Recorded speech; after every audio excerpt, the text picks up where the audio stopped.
الحمد لله نحمده ونستعينه ونستغفره ونؤمن به ونتوكل عليه ونعوذ بالله من شرور أنفسنا ومن سيئات أعمالنا من يهده الله فلا مضل له ومن يضلله فلا هادي له ونشهد أن لا إله إلا الله وحده لا شريك له ونشهد أن سيدنا وسندنا وحبيبنا ونبينا ومولانا ومأوانا وملجانا محمدا عبده ورسوله أرسله بالحق بشيرا ونذيرا وداعيا إلى الله بإذنه وسراجا منيرا صلى الله عليه وعلى آله وأصحابه وأزواجه وآل بيته وبارك وسلم تسليما كثيرا كثيرا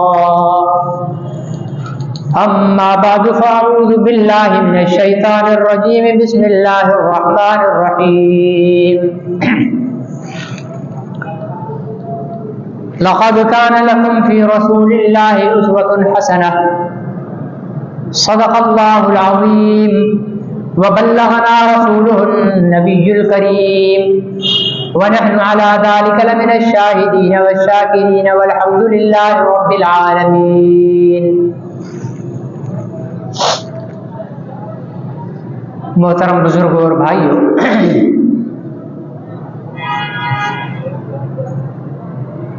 اللہ تعالی نے انسانوں کی کامیابی اور نجات ایک چیز میں رکھی ہے، اور وہ ہے حضرت محمد رسول اللہ صلی اللہ علیہ وسلم کے طریقے.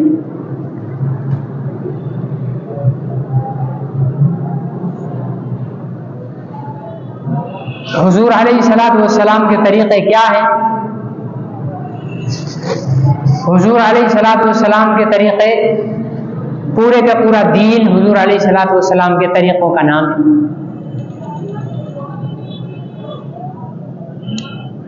اللہ رب العزت نے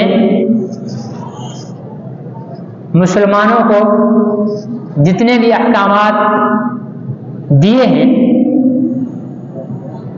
قرآن کے ذریعے، ان کی تشریح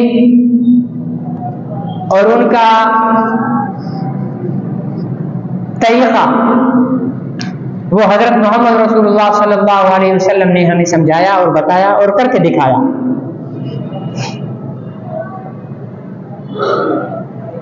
مثال کے طور پر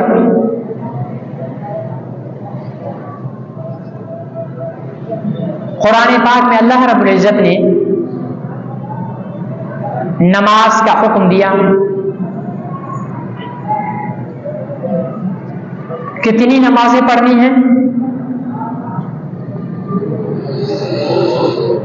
اور کس وقت پڑھنی ہے، ان نمازوں کے نام کیا ہیں، یہ حضرت محمد رسول اللہ صلی اللہ علیہ وسلم کے طریقوں سے ہمیں پتہ چلتا ہے. حضور علیہ السلام نے صبح صادق سے لے کر طلوع آفتاب کے درمیان 2 رکعت فرض ادا فرما کر ہمیں بتایا کہ یہ نماز فجر ہے. زوال کے 10-15 منٹ بعد سے لے کر ہر چیز کا سایہ مثل اول کے برابر ہونے تک 4 رکعت فرض پڑھ کر بتایا کہ یہ نماز ظہر ہے. پھر عصر کے وقت میں غروب آفتاب تک 4 رکعت فرض پڑھ کر بتایا کہ یہ نماز عصر ہے. پھر فجر کی دونوں رکعتوں میں بآواز بلند سورہ فاتحہ کی تلاوت اور قرآن پاک کی کسی سورت کی تلاوت فرما کر سمجھایا کہ اس نماز میں زور سے تلاوت کرنی ہے امام کو. عصر اور ظہر میں آہستہ تلاوت کر کے یہ بتایا کہ ان 2 نمازوں میں آہستہ تلاوت کرنی ہے. یہ حضور علیہ السلام کا طریقہ ہے. پھر سورج غروب ہونے کے بعد سے لے کر اندھیرا پھیلنے تک، سفیدی ختم ہونے تک آسمان کی 3 رکعت فرض نماز پڑھ کر حضور علیہ الصلوۃ والسلام نے ہمیں بتایا کہ یہ مغرب کی نماز ہے۔ پھر اندھیرا پھیلنے سے لے کر صبح صادق تک حضور علیہ السلام نے 4 رکعت فرض اور 3 رکعت وتر پڑھ کر ہمیں بتایا کہ یہ عشاء کی نماز ہے، یہ فرض ہیں، یہ وتر ہے۔ سنتیں، نوافل، یہ ساری چیزیں حضور علیہ الصلوۃ والسلام کے طریقوں سے ہمیں ملی۔ یہ صرف ایک حکم کی مثال دی ہے، ایسے اسلام کے ہر حکم کو دیکھ لیں۔ زکوٰۃ کا حکم دیا تو حضور علیہ الصلوۃ والسلام نے زکوٰۃ کی پوری تفصیل، اس کا نصاب بیان فرمایا کہ کتنا مال ہونا چاہیے، کتنے مال پر کتنی زکوٰۃ ہوگی، یہ ساری تفصیلات حضرت محمد رسول اللہ صلی اللہ علیہ وسلم نے ہمیں بتائیں اور ان کے طریقے سے ہمیں زکوٰۃ کے احکامات ملے۔ حج اللہ تعالیٰ نے حکم فرمایا، حضور علیہ الصلوۃ والسلام نے حج کے ارکان ادا کر کے اور اس کا پورا طریقہ صحابہ اکرام کو کر کے دکھایا اور بتایا کہ یہ حج اس طرح کیا جاتا ہے، یہ منی ہے، یہ مزدلفہ ہے، یہ عرفات ہے، یہ مطاف ہے، یہ کعبہ ہے، یہ حجر اسود ہے، یہ رکن یمانی ہے۔ ایک ایک چیز حضور علیہ السلام نے حج کی ہمیں کر کر بتائی۔ تو حج حکم اللہ رب العزت کا ہے اور طریقہ حضرت محمد رسول اللہ صلی اللہ علیہ وسلم کا ہے۔ اسی طرح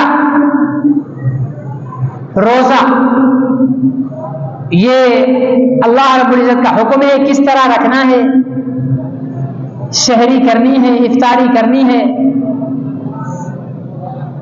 یہ سارا طریقہ حضرت محمد رسول اللہ صلی اللہ علیہ وسلم نے ہمیں بتایا۔ تو یہ بات پتہ چلی کہ روزہ بھی حکم اللہ کا ہے اور طریقہ حضرت محمد رسول اللہ صلی اللہ علیہ وسلم کا ہے۔ جہاد، اللہ رب العزت نے قتل علیکم القتال، تمہارے لیے قتال کو فرض کیا گیا ہے، کتب علیکم القتال، تم پر تمہارے لیے فرض کیا گیا ہے قتال۔ جہاد کیسے ہوگا، کس طرح ہوگا، جہاد کی شرائط کیا ہے، اس کے اصول و ضوابط کیا ہیں، کن کافروں کے ساتھ لڑنا ہے اور کن کافروں کے ساتھ نہیں لڑنا، یہ سارے کا سارا طریقہ حضرت محمد رسول اللہ صلی اللہ علیہ وسلم نے ہمیں بتایا۔ اس سے پتہ چلا کہ جہاد حکم اللہ کا ہے اور طریقہ حضرت محمد رسول اللہ صلی اللہ علیہ وسلم کا ہے۔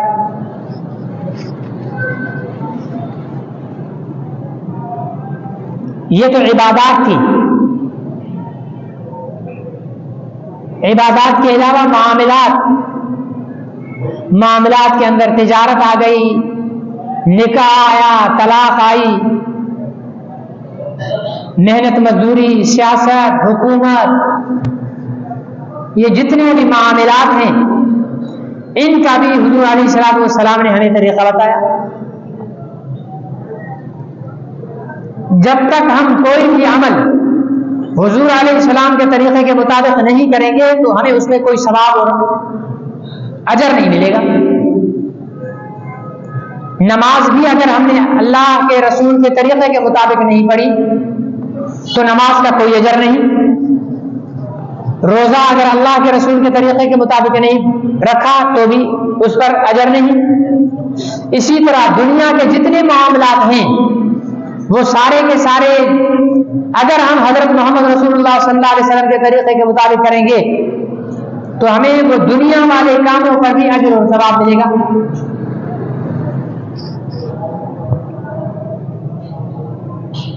ہم شادیاں کرتے ہیں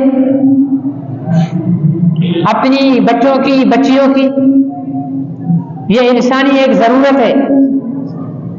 اگر اس شادی کو ہم اپنی برادری کے رسوم و رواج سے نکل کر، اپنے خاندان کے رسوم و رواج سے نکل کر اپنی ذات اور قومیت سے باہر نکل کر، ان کے رسوم و رواج سے نکل کر حضرت محمد رسول اللہ صلی اللہ علیہ وسلم کے طریقے کے مطابق کریں گے تو اس شادی میں بھی ہمیں ثواب ملے گا۔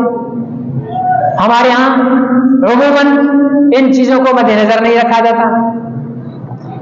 ہمارے ہاں یہ ذہن ہے کہ شادی ہے جی خوشی کا دن ہے، اس دن کو چھوڑو، اس دن کو ہمیں آزادی کے ساتھ خوشی منانی چاہیے، یہ ہمارا ایک ذہن بنا ہوا ہوتا ہے۔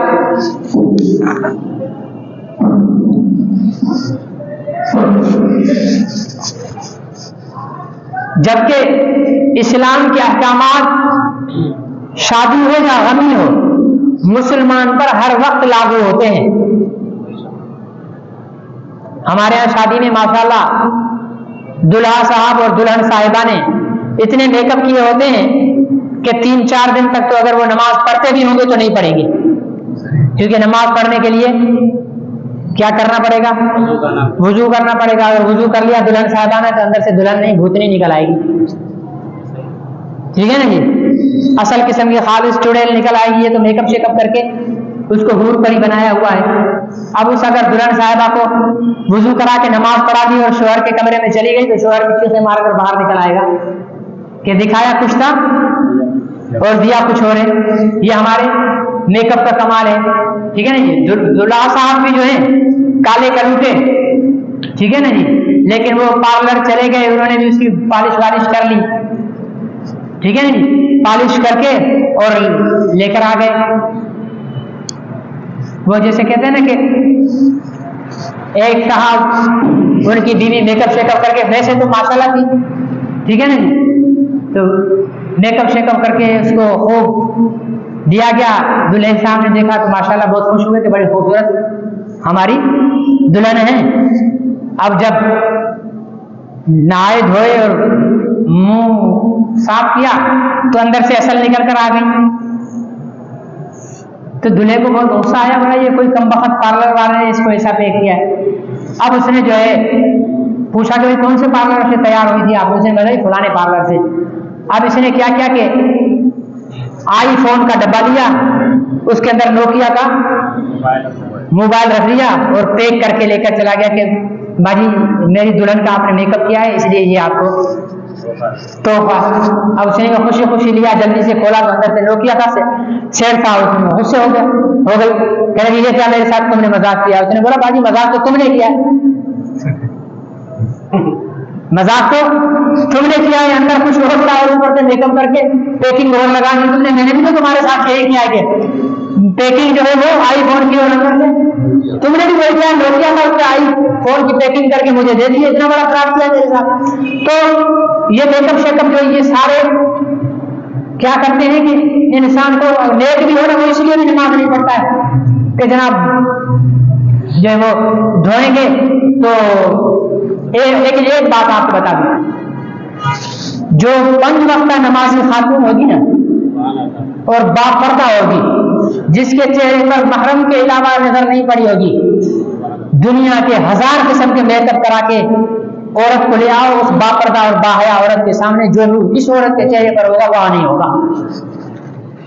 یہ اللہ تعالیٰ کا انعام ہوتا ہے۔ ہم آپ وہ جیسے کہتے ہیں نا کہ خاتون میک اپ کر کے آ گئی اور بیٹھی ہوئی تو خاتونیں بحث کر رہی تھی، تو ایک خاتون نے سہیلی نے پوچھا بھائی ماشاءاللہ چہرے پر نور بہت ہے، بولا اللہ کا فضل ہے، نماز کی پابندی کرتی ہوں، ٹھیک ہے نا، نماز کی پابندی، اور تھا اس کا میک اپ۔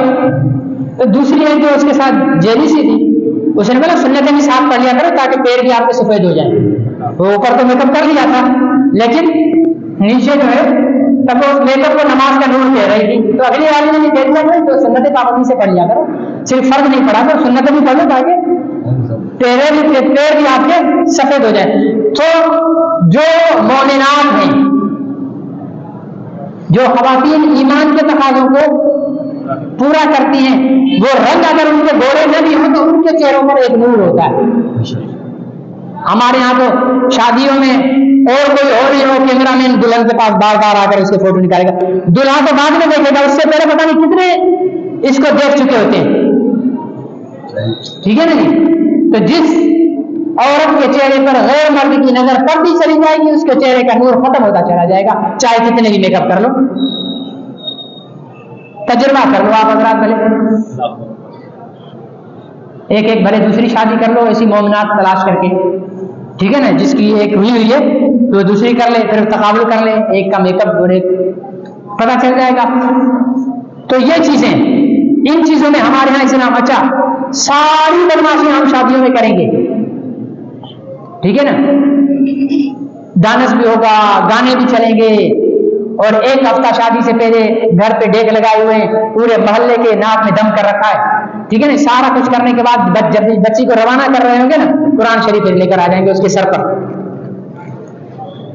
اب کیا قرآن کرے گا؟ ساری ایسی کی تیسی تو تم نے اس کی کر دی ہے، لعنتیں پھٹکار ایک ہفتے سے برس رہی ہے اس کی شادی میں، آخر تک برستی رہی ہے، اب اس کے اوپر قرآن شریف لے کر آئیں گے، اس سے کیا ہوگا؟ قرآن شریف پڑھا کر سکھا کر اس پر عمل کراؤ، پھر بچی کا گھر سکون اور اطمینان کا ماحول اس کے گھر کے اندر پیدا ہوگا۔ میں قرآن شریف سر کے اوپر رکھ دینے سے کچھ بھی نہیں ہوتا، ایک قرآن کے آپ پوری ٹرے پر 20-25 قرآن رکھ دو بچی کے سامنے، اوپر اس کے نیچے سے بچی کو گزار دو، کچھ بھی نہیں ہوگا۔ ہمارے یہاں یہ ہوتا ہے اسلامی، ہمارے یہاں شادیوں میں صرف نکاح ایک اسلامی رہ گیا بس، اور وہ بھی ہمارے بچے بہت سارے انڈین فلمیں دیکھ کر نا، وہ ایک دوست بتا رہا تھا کہ ہم گئے کسی شادی میں، تو جب ہم واپس آئے تو میرے بچے نے، چھوٹا بچہ تھا، اس نے سوال کیا، تم نے تو حیران رہ گیا، اس نے کہا ابو جی شادی کیسے ہو گئی؟ پھیرے تو لیے نہیں دلہا دلہن نے۔ اب یہ بچے نے کہاں سے پھیرے دیکھ لیے؟ فلم سے دیکھے، اتنی فلمیں اس نے دیکھ لی ہیں انڈین فلمیں، اس میں شادی کے سین، کہ اس کے ذہن میں یہ بن گیا، اس کا ذہن میں یہ کنسپٹ آ گیا ہے کہ شادی جو ہے وہ پھیروں سے ہوتی ہے، نکاح کا تصور ختم ہو گیا ہے۔ ہم نے اپنے بچوں کو اتنی فلمیں دکھا دی، ٹھیک ہے نا۔ تو اسلام کے احکامات پر عمل کرنے میں حضور علیہ السلام نے فرمایا کہ سب سے بابرکت شادی وہ ہے جو کم خرچہ ہو، ٹھیک ہے نا، اور جو نکاح مسجد میں ہو۔ ہمارے یہاں تو بچیاں گھر سے بھی رخصت نہیں ہوتی ہیں، شادی حال سے رخصت ہوتی ہیں، گھر سے ہوتی ہے رخصت نہیں، شادی حال میں لے جاتے وہیں سے دھکا دیا چل نکل جا، ٹھیک ہے نا جی۔ مسجد کا تو ہمارے یہاں تصور ہی نہیں ہے، اور کم خرچ کا تو ہمارا ہو نہیں سکتا، بھیک مانگ کر بھی، قرض لے کر بھی شادی بڑی دھوم دھڑکے سے کرنی ہے، پھر ساری زندگی قرض خواہ ہو کے گالیاں سننی ہے۔ تو یہ ایک ہماری شادی کا ہے، ہر ایک چیز ہم اپنے اندر دیکھ لیں، معاملات میں تجارت ہماری اسلام کے خلاف ہے، جھوٹ بولتے ہیں ہم تجارت میں، کاروبار کوئی بھی چیز ہے جھوٹ پہ، موچی سے لے کر مستری سے لے کر اوپر تک ہر ایک جہاں جہاں پر جو گولی فٹ کر سکتا ہے کر رہا ہے،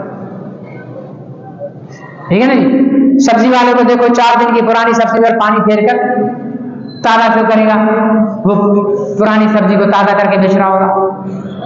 کھانے پینے کی جتنی اشیاء دیکھ لو، ہماری ملاوٹ، ہماری تجارت اسلامی نہیں ہے، ہمارا کاروبار اسلام، ہمارے یہاں تجارت ہوتی ہے، کاروبار ہوتا ہے، کوئی بندہ پلاٹ کا کاروبار کر رہا ہے، ٹھیک ہے نا جی۔ ہمارے یہاں کیا طریقہ ہوتا ہے کہ آپ نے ایک پلاٹ خریدا، ایگریمنٹ کیا، ایگریمنٹ میں آپ نے 20 لاکھ کا پلاٹ ہے، آپ نے 5 لاکھ روپے ایڈوانس دے دیا اور باقی بعد میں دینے کی 2 مہینے کی تاریخ لے لی آپ نے۔ اب 2 مہینے کے بعد آپ کے پاس 15 لاکھ روپے نہیں ہوئے، ٹھیک ہے، تو کیا ہوتا ہے؟ 5 لاکھ روپے گئے، ضبط ہو گئے، ختم بھائی۔ یہ باقاعدہ ایگریمنٹ میں لکھا بھی جاتا ہے، ایسا ہوتا ہے نا ہمارے وہاں، حالانکہ یہ خالصتاً حرام ہے۔ کس چیز کے 5 لاکھ روپے گئے، اگلے کے پاس پیسے نہیں بن سکے، نہیں واپس کرو اسے پیسے، نہیں، ہمارے یہاں نہیں ہوتا، ایگریمنٹ ہو گیا، جو صوفی کہتے ہیں نا، عمومی طور پر صوفی کہتے ہیں، صوفی ضبط ہو گئے، ختم، باقاعدہ پیسے نہیں دیے تو صوفی گئی۔ یہ خالص، یہ ہماری تجارت کا ایک مین پوائنٹ ہے، اسلام کے خلاف ہے، حرام کھا رہے ہیں، اچھے خاصے دیندار بھی اسی بنیاد پر کاروبار کر رہے ہیں، داڑیاں رکھی ہوئی، نمازیں پڑھتے ہیں، خانقاہ میں جاتے ہیں، تبلیغی جماعت میں وقت لگائے ہوئے ہیں، اللہ اللہ کرتے ہیں، تسبیحات پڑھتے ہیں، اور کاروبار ہمارا ایسا ہی کر رہے ہیں۔ تو ضرورت اس بات کی ہے کہ ہم اپنی زندگی کے ہر شعبے میں